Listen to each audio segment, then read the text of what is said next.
Hello, everyone. Welcome back to the Open Gym Podcast. I'd like you to welcome to the newest episode of season two, where I believe Robert and I will sit down and chat about some nutrition stuff. Is that correct, Bob? Is that what you want to go over with today?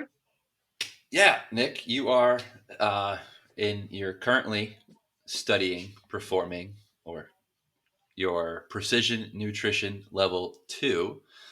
I am hosting a nutrition challenge at a gym. And what better way to my challenge starts on the 7th, so next Saturday. Mhm. What better way than just chat up some nutrition today? I like it. Let's talk about it, and we'll get into the precision nutrition stuff. I think we talked a little bit off camera before this bad boy started about the challenge that you're holding for the gym, and you brought up some really good points. So, for everyone who doesn't go to your CrossFit gym, can you kind of give a brief overview of what the challenge consists of, how long it will take place, and kind of what the goals will be for the challenge? So at the start and finishing of our nutrition challenge, we are uh, the people who have signed up. We will get a body scan to track their body fat percentage. Uh, we're using a company called Body Spec. They're a very mobile company, and so you get data. And the only way to be to do anything right is with data. Right, you run a mile. How long did it take?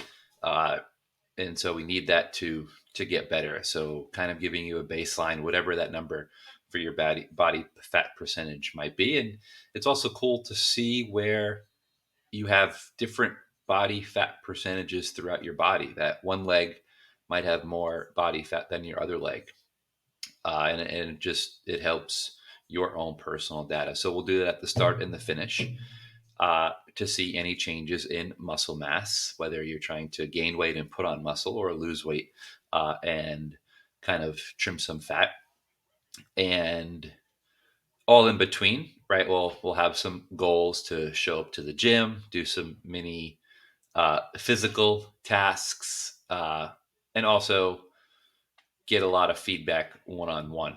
As I'm at the Hmm. gym every day, and so people have will have access to me and questions, and I'm all for it.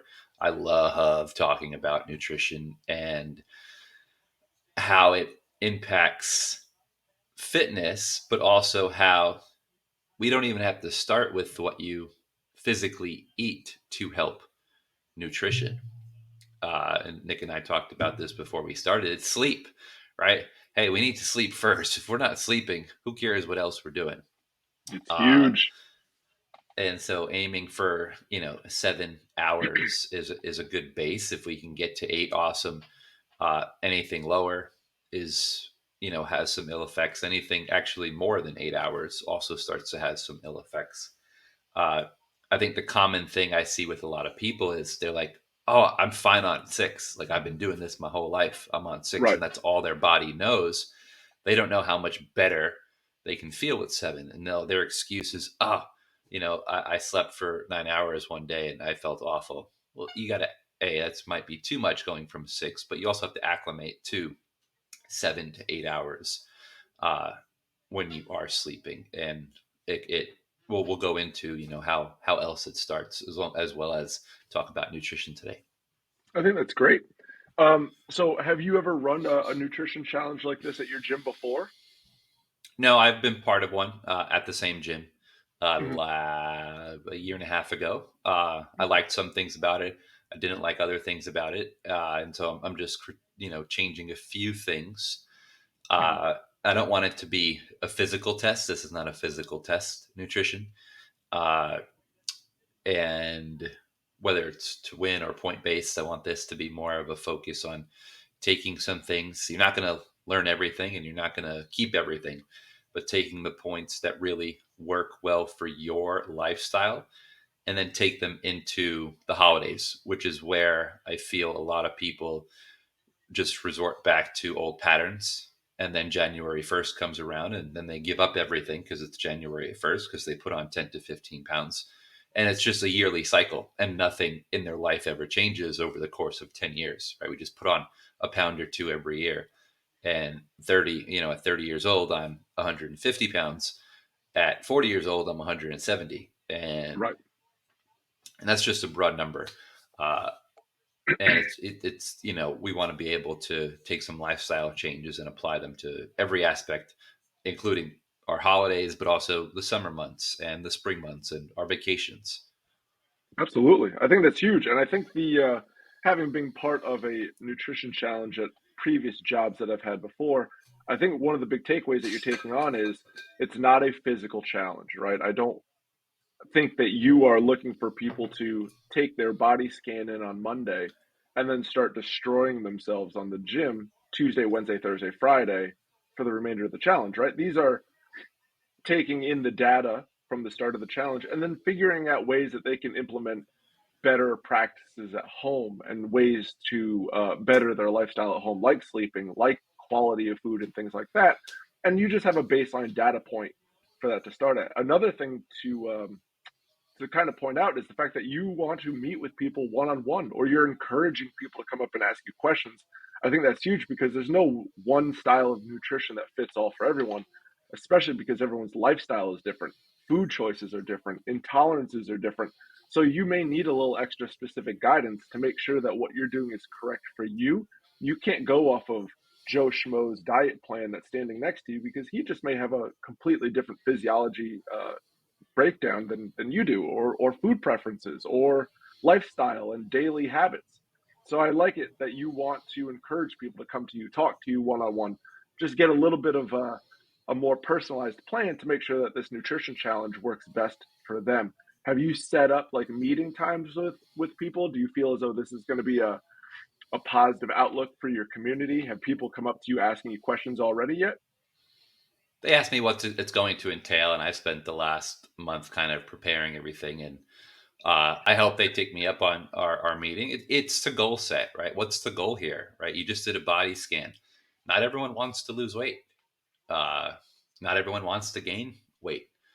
And I think, and naturally, all these people are still going to come to the gym. So naturally, you will change your body fat percentage as long as kind of the nutrition work, hopefully that we are learning kind of starts to grab. And is 6 weeks enough time? You're going to see some changes, but nutrition, that's going to, for real changes, that's a 3 month 4 month lifelong process. And so I'm giving them the baseline to help get there. Yeah, and what more important time than going into the holidays, right? When foods are a Yeah, little bit more calorically dense, you which is probably funny splurge because a little bit more. at the end of this, literally the day of, we are hosting our gym's Friendsgiving. So they'll do their body scan, and then we will Whew, eat apple pie right after. perfect, good balance, because you still got to go out there and live. You got to have community Yeah, aspect. You got to live a little bit. we have to Good practice how balance, I should only have one piece of apple pie and not the full apple pie. not the full apple pie. Exactly. I like it, man. That's awesome. The fact that you can bring in the gym community to kind of go along with that, and the fact that you preach. Um, Some people may want to lose weight, some people may want to gain weight.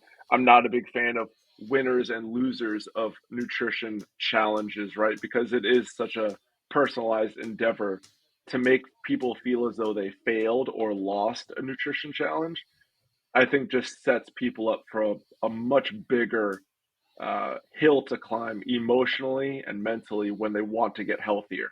The whole guide here is to just teach people how to take the right steps in the right direction for them. And I like your aspect of that. So congrats, man. I'm proud of you for that. That's Yeah, huge. it'll be fun. It'll be fun. I'm excited. Absolutely. Well, Well, Nick, let me ask you a question. shoot. We talked about sleep. Hmm. What would be kind of the next step into, hey, how can I change my body with a lifestyle change? We talked about sleep. We won't talk about walking and whatnot. Let's try to dive into a little bit of food related stuff. Uh, and this person doesn't have any issues, right? Just speaking to the general public on what's the most ideal thing for food, let's say. Yeah.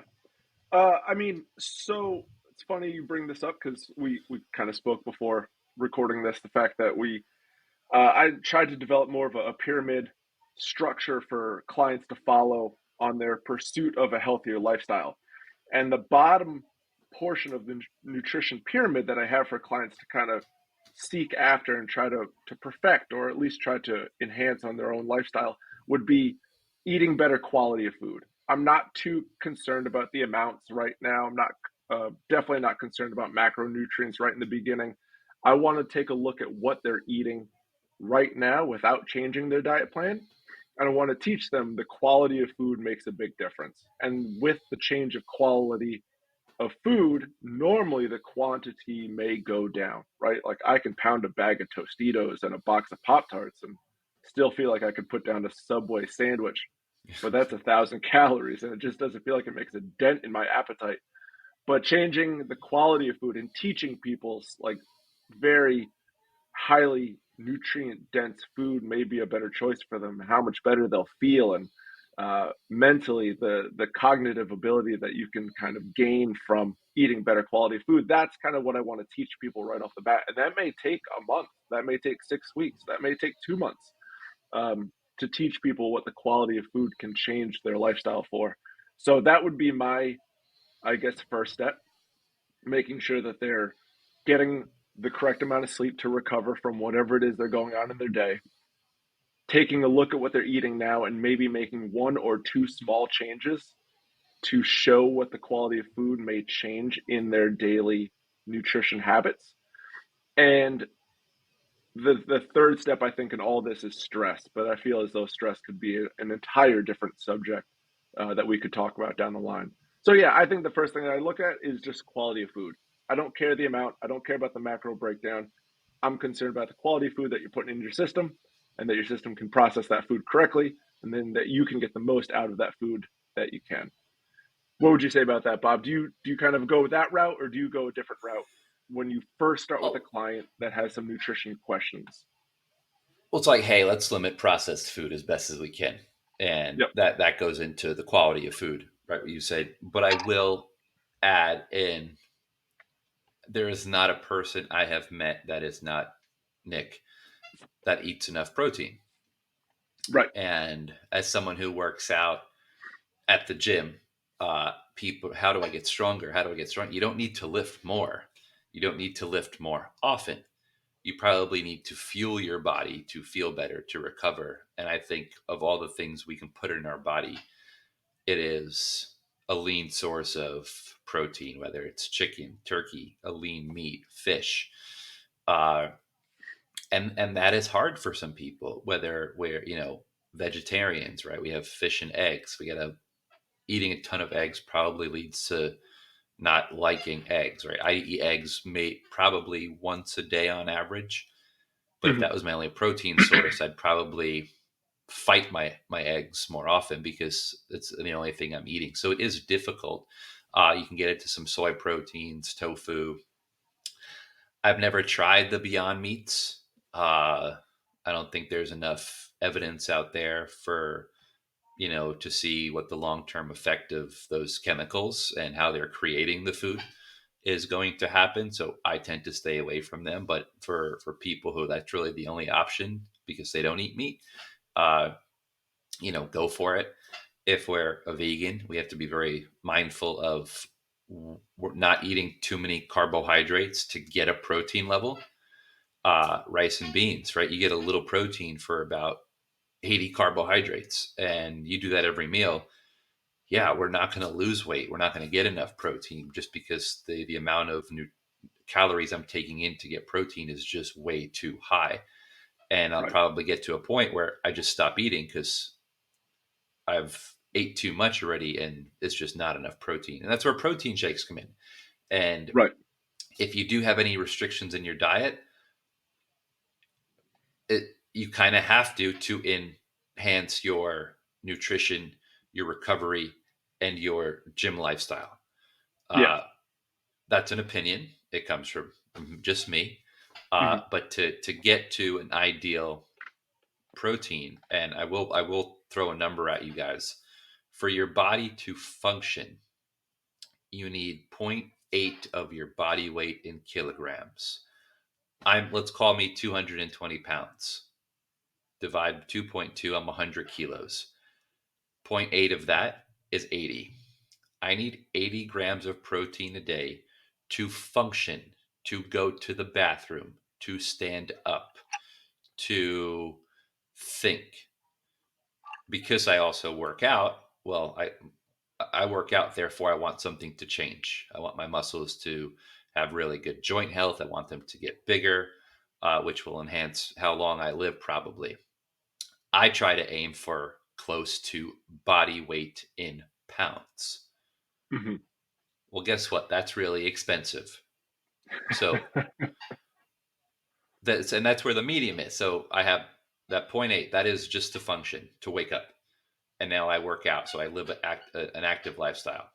I got to find the happy medium. And so that range is going to differ for some people and based on their upper goals and their lower goals. And so getting people to just add protein to every time they eat, not only I will help their muscles, I also think it'll help them feel better. Yes. No, absolutely. And I think that that number is lost on a few folks when they're starting nutrition because they don't eat a lot of protein right off the bat, right? And they may have heard from a study or their doctor, oh, you don't need that much protein. Um, at a 150-pound individual, you may only need 50 grams of protein or so to survive, to function, to have just proper bodily movements throughout the day. But to actually see change and recover from tough workouts, you're right, that number increases dramatically. And it's definitely not the norm to have that amount of protein on a daily basis. So to have people look at their food structure throughout the day a little bit differently can cause some road bumps. So the easy fix would be to just find a little bit of a protein source that they can add in per meal. And I think that would go a long way for the back end of their goals. I think that's huge.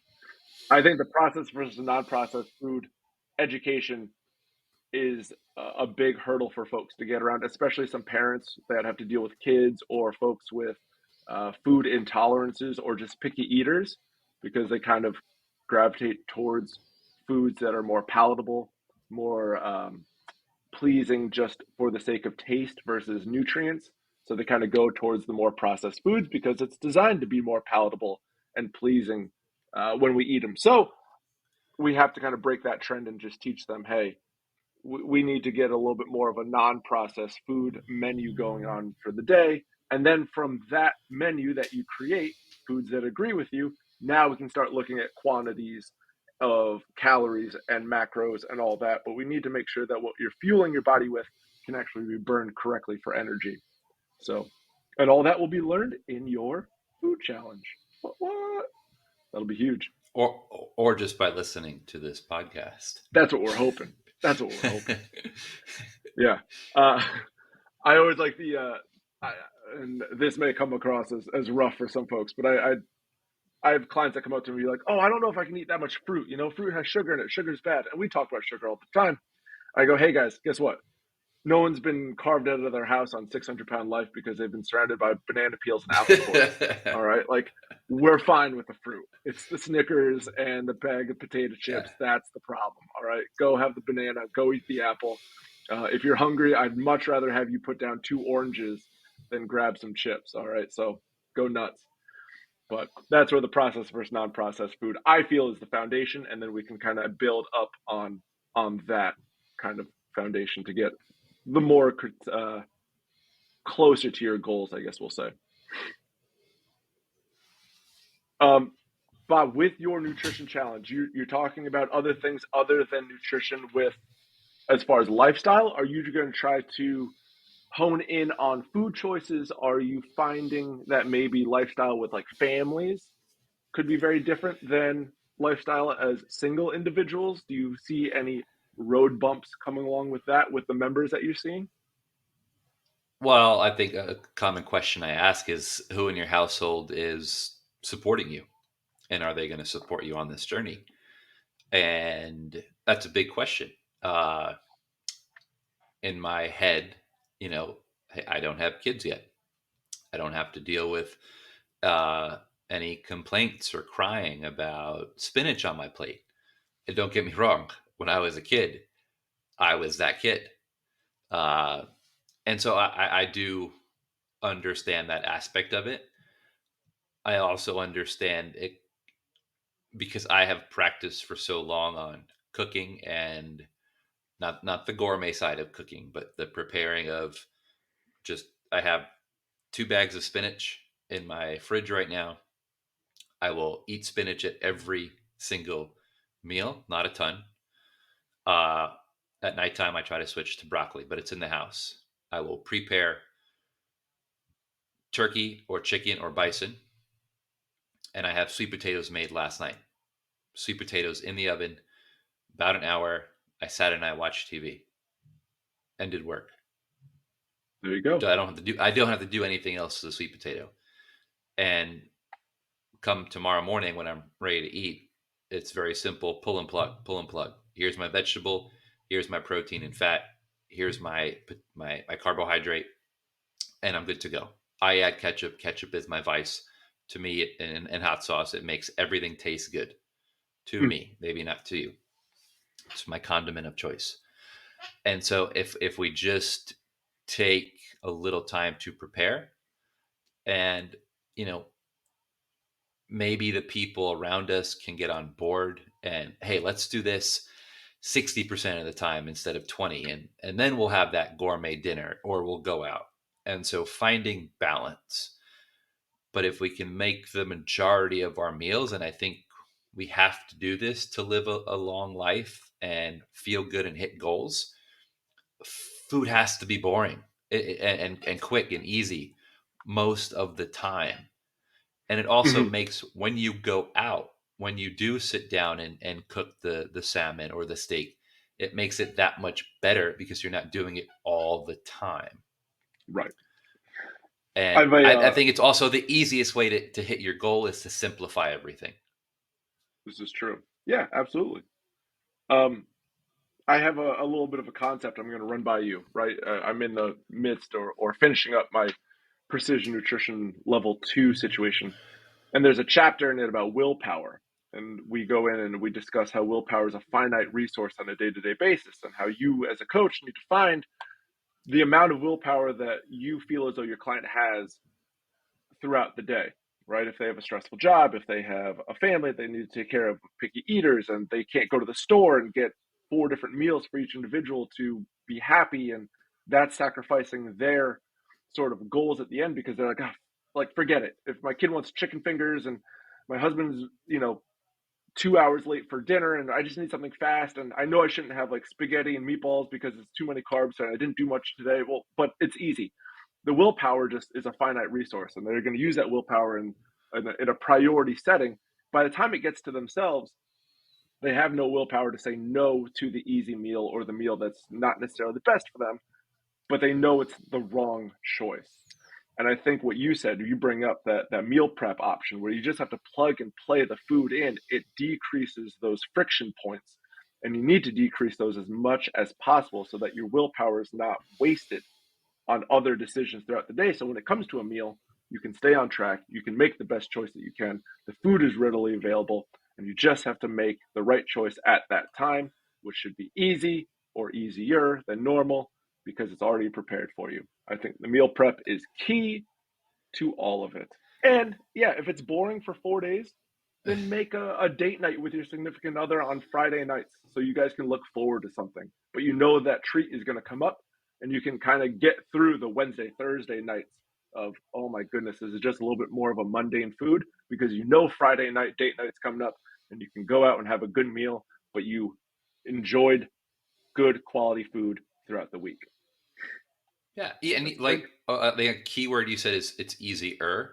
It's not easy. yeah, it's not easy. I Yeah. mean, we want sweets and we want chocolate because it tastes good. We want fats. It tastes good.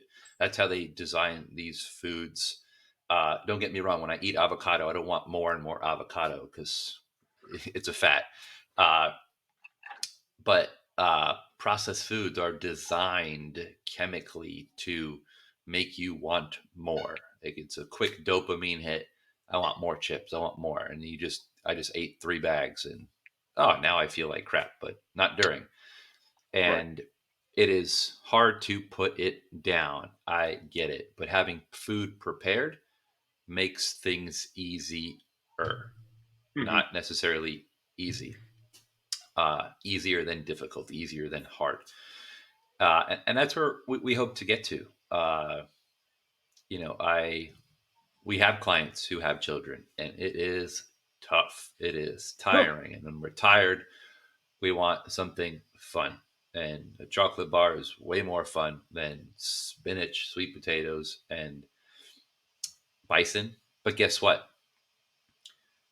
It's fun in the moment. It's not fun 10 minutes after you've done it. I Right. promise you, I have never regretted having a salad or a very nutritious meal after the fact. Right. Before, I regret it all the time. I'm like, I want 2 burgers. I want a burger and this chicken sandwich. And there are times I've got that and I'm halfway through the second sandwich and I'm like, I feel awful. Hmm. But I've never said that to myself midway through deciding not to order. I've put my salad together and eating the salad. And halfway through that, I'm like, I'm really happy I did this. Not only did I save money, I am not going to be using the bathroom like I would after ordering food out. And I'm going to feel good tomorrow. And what you put in Right. your body today affects tomorrow so much more than you think. How you think, how you perform in the gym, how you feel, how you're going to treat others tomorrow This is is true. affected by what you put in your body today. Because guess what? If you go out, you drink for all the football games, you have some beers, some fried food, you're probably not going to be the best version of yourself tomorrow with coworkers, with family, with friends than you would if you minimize those things and also add in some fruits and vegetables. Right. You brought up a big point earlier, and I think there's some gold in this for the challenge and anyone who's going through a little bit of a healthier eating journey. Who's supporting you, right? You asked that question earlier in the podcast. Who at home is supporting you? And sometimes there isn't a lot of support at home, unfortunately. And that's not to say people are bad and they're not supporting you, but sometimes the people who are going to be your biggest community members are the folks going through the same kind of journey.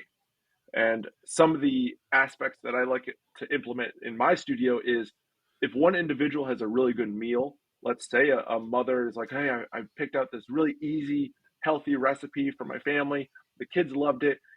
I made it in 30 minutes. It's a quick thing to go pick up all the ingredients at the supermarket. She'll share that with the other members of the studio with photos of the finished meal, what to look at, where the hiccups were.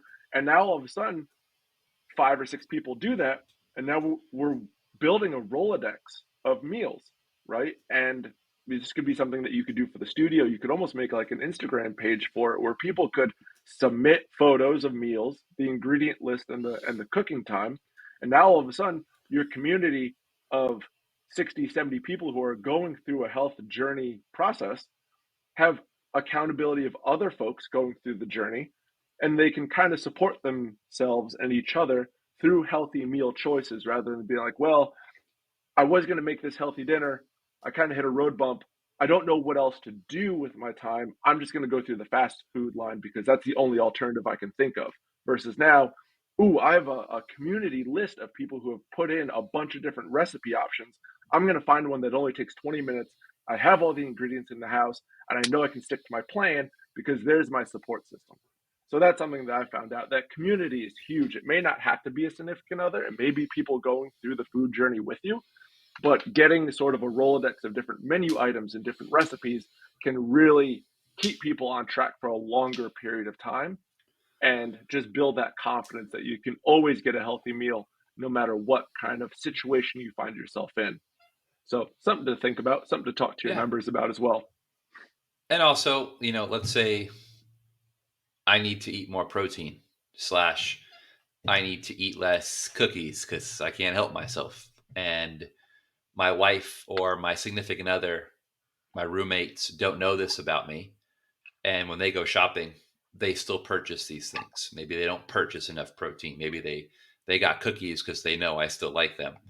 And so just making sure, hey, communicate with whoever you might live with, uh, and hopefully they support you in Hmm. this endeavor. And it is not something that is forever.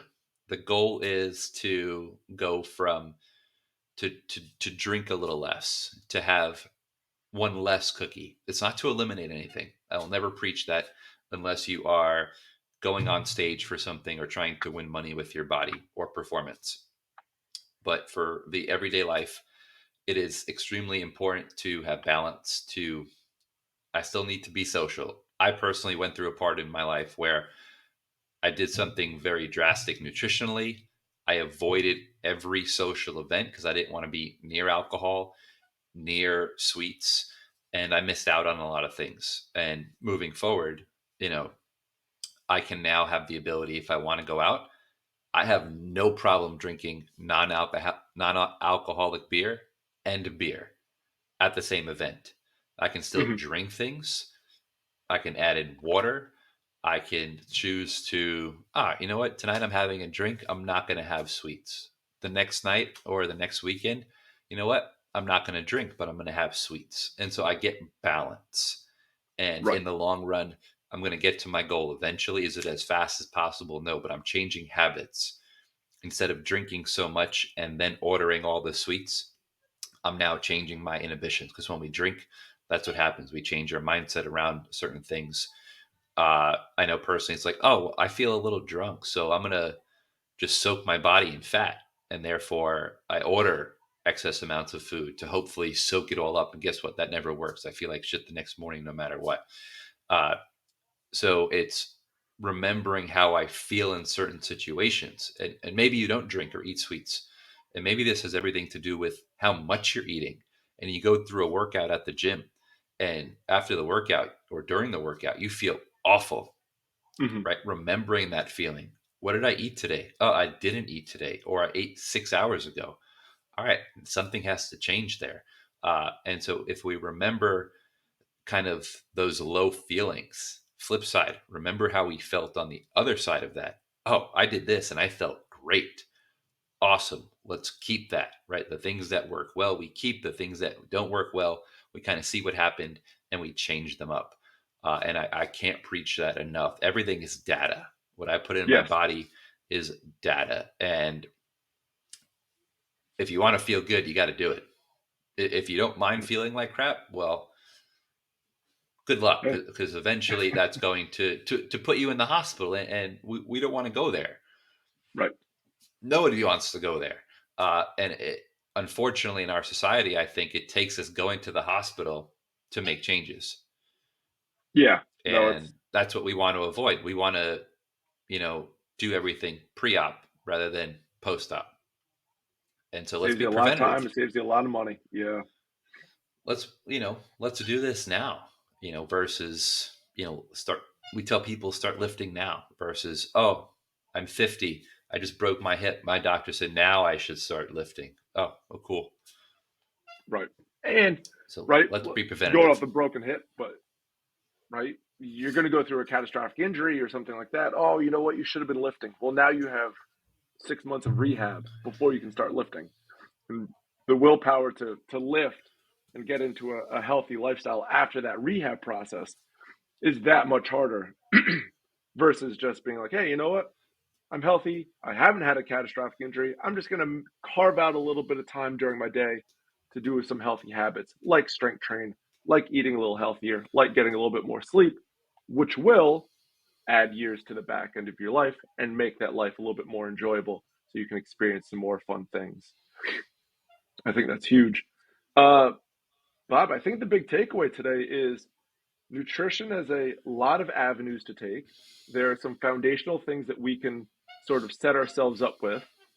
Use a coach or someone that has experience in this field to kind of guide you to the best choices that you can make for yourself and create a roadmap for yourself. And I think a food challenge is good for that. If you're working with me in the studio or even online or something like that, please, please, please ask questions. I think that's huge because it's not going to be a one size fits all. situation for everyone. I can't sit here and be like, well, you need to eat A, B, and C, and this will make you healthy. We got to go through your back end and see what you're already doing and find ways to tweak it for you. Anything else to add for today, Bob? Don't try to make too many changes at once. One change at a time. Simple wins. Simple wins. Yep. Awesome, Well, guys. guys, Well, I hope you all listen, take something out of this, and Nick and I will see you next week. yes, you will. All right, guys. See you later.